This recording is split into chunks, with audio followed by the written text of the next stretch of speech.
étant là, en étant vendeur de pantalons, quand je me rencontre avec quelqu'un ou un tout petit échange seulement, on sent directement que ouais, lui quand même il a été à l'école. Voilà, même si la personne ne va pas déterminer avec exactitude le niveau d'études que j'ai eu, mais il saura quand même que oui, c'est quelqu'un qui sait lire entre les lignes. Et donc, c'est un peu cela, ça n'a pas été néant pour moi. À l'entame, je suis Moussa Kamara, diplômé en communication à l'Institut supérieur de l'information et de la communication ISIC de Kountia. J'ai fait 4 années d'études en communication, assorties d'un mémoire de licence professionnelle. Parallèlement, j'ai commencé cette activité aussi pendant que j'étais sur le banc, et précisément en L1, licence 1, quand je faisais la première année déjà. En étant ambulant, je n'avais pas de place, je n'avais même pas une petite table en ce temps. Et voilà, je tenais mes pantalons sur la main. Je faisais le rafle. Et les cours, on partait du lundi au samedi. Je crois bien qu'on n'avait qu'un seul jour de repos. Mais le reste du temps, par exemple, après les cours à 14 h, je descendais directement ici sur le marché. Donc de 15 h jusqu'à 19 h, 20 h, je suis là. Je suis au marché pour me démerder un peu. Et voilà, c'est comme ça se passait. Et le seul jour de repos que j'avais, c'était le jour où je profitais ce jour pour aller faire quelques nouveaux achats. Voilà, les colis que je pouvais écouler pendant une semaine, voilà, et pour redescendre. De la L1 à la L4, faites-nous part de votre parcours. Eh bien, je ne dis pas que j'ai été, bon, je n'étais pas le meilleur de la promotion, mais parlant quand même d'une équipe ou d'un groupe, j'étais parmi les majors de la promotion parce que j'ai obtenu mon mémoire, j'ai défendu mon thème assorti avec une mention remarquable. Donc, en obtenant cette mention, je ne dirais pas que j'étais à la queue de la promotion. Je faisais partie des meilleurs de la promotion.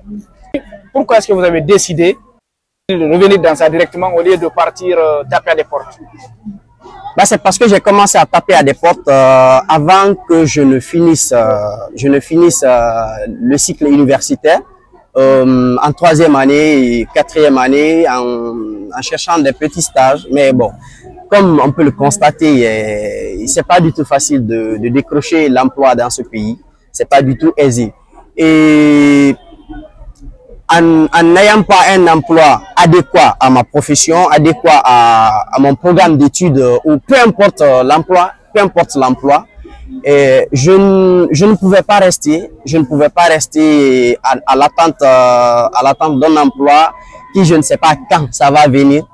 Non plus, je ne pouvais pas rester à la merci des parents ou des autres. C'est pourquoi je me suis dit, mais pourquoi ne pas continuer directement dans ce métier jusqu'au jour où le déclic va changer. Donc, depuis que vous êtes revenu dans cette activité, vous n'êtes plus reparti taper à des portes? Bien sûr, j'ai toujours continué et je continue toujours parce que la communication, c'est ma passion, c'est mon ambition et c'est ce que je sais faire le mieux.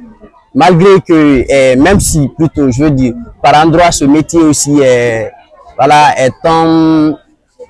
je vais dire que c'est une partie de la communication parce que on va retrouver un peu plus loin le marketing associé à la communication.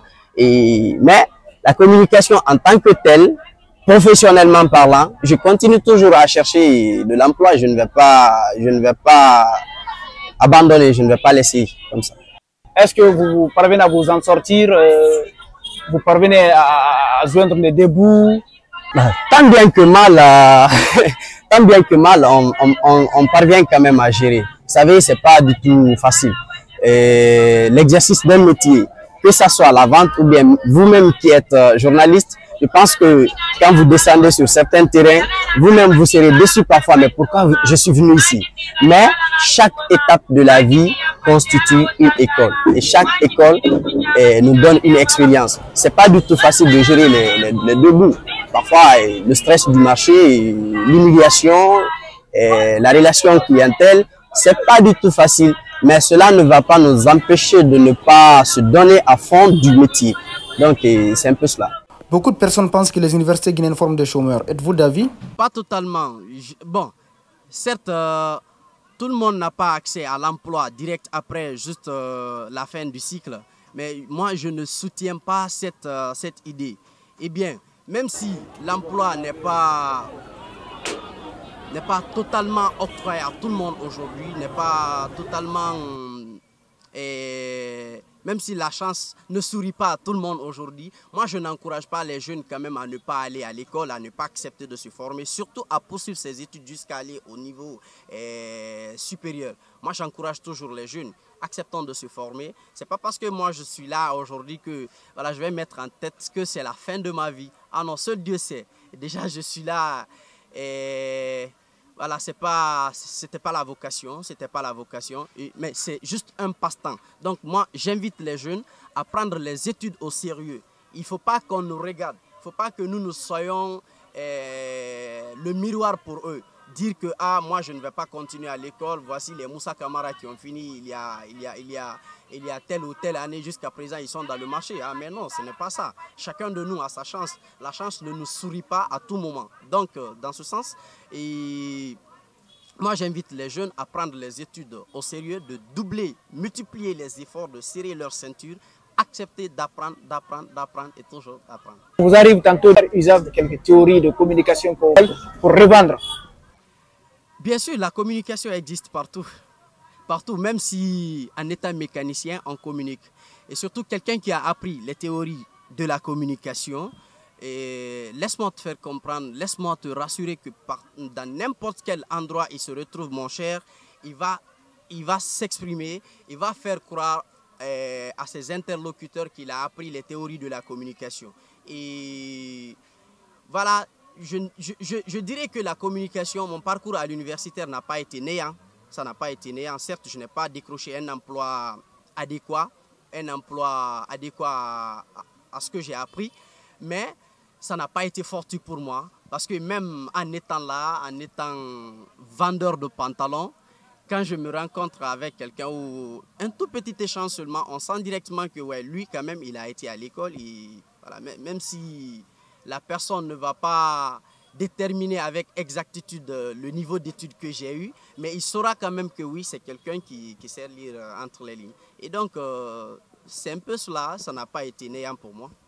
Mais est-ce que cette activité ne vous a pas empêché de décrocher les emplois ailleurs? Ah non, loin de là, loin de là. Certes, parfois, il y a ces salaires qu'on propose qui ne nous arrangent pas, mais on ne va pas se fier totalement à cela. Déjà, c'est pas pour un premier temps quelqu'un qui veut acquérir la connaissance, quelqu'un qui veut expérimenter quelque chose, quelqu'un qui veut mettre en pratique les théories qu'il a apprises. C'est pas l'argent qu'il faut voir directement. Il faut d'abord oublier. C'est comme ici. Par exemple, quand j'étais venu, là où je me retrouve aujourd'hui, on commence pas grand. Il faut commencer en bas de l'échelle et puis escalader jusqu'à arriver à un niveau un peu plus élevé. Et donc, certes, parfois, ça peut... On peut avoir ça nous tique un peu l'esprit. Ah, mais quand je vais là-bas, ce que je gagne ici, quand j'évalue les deux, est-ce que je ne vais pas abandonner? Est-ce que... Mais ce n'est pas le frein. Ce n'est pas le frein. Parce que moi, mon ambition, c'est... Du fait que j'ai appris la communication, mon ambition, c'est de pratiquer les métiers de la communication. Et Inch'Allah, je serai dans une boîte de communication. Concours à la fonction publique, est-ce que vous avez postulé? On a demandé aux diplômés de postuler.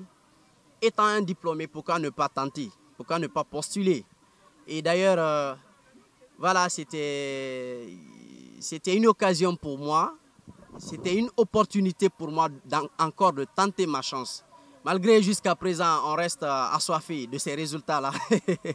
Il y a d'aucuns même qui ont commencé à réclamer, suite à la dissolution du gouvernement, que nos 100 000. Mais bon, ça c'est juste une petite parenthèse. Et bien sûr, j'ai postulé, mon cher. Ok, aujourd'hui Moussa, combien de vos amis qui sont dans des boîtes, qui vous appellent pour demander service? Bien sûr, ça ne finit pas, mais c'est des confidentialités, ça. On ne dit pas de non, c'est juste pour voilà. Parce que tantôt vous avez tendance à rabaisser ce que vous faites. Mais moi, je vous demande, est-ce que maintenant, ça n'arrive pas que les autres amis qui sont dans des boîtes, ça et là? Non. Je ne rabaisse pas ce que je fais et je ne vais pas non plus rabaisser. C'est juste une manière de faire une étude comparative des deux. Ce que je fais aujourd'hui et ce que j'ai appris à l'université. C'est dans ce sens juste que j'ai fait une comparaison. Sinon, je ne rabaisse pas. On dit qu'il n'y a pas un seul métier. Et déjà, c'est ce métier, moi, qui m'a permis d'assumer, de faire plutôt mon cycle universitaire. Parce que moi, je suis sous mon propre toit, j'ai des charges personnelles. S'il faut même, j'ai des charges familiales. Voilà, et donc, je ne rabaisse pas ce métier, je ne le sous-estime pas. Je ne le sous-estime pas.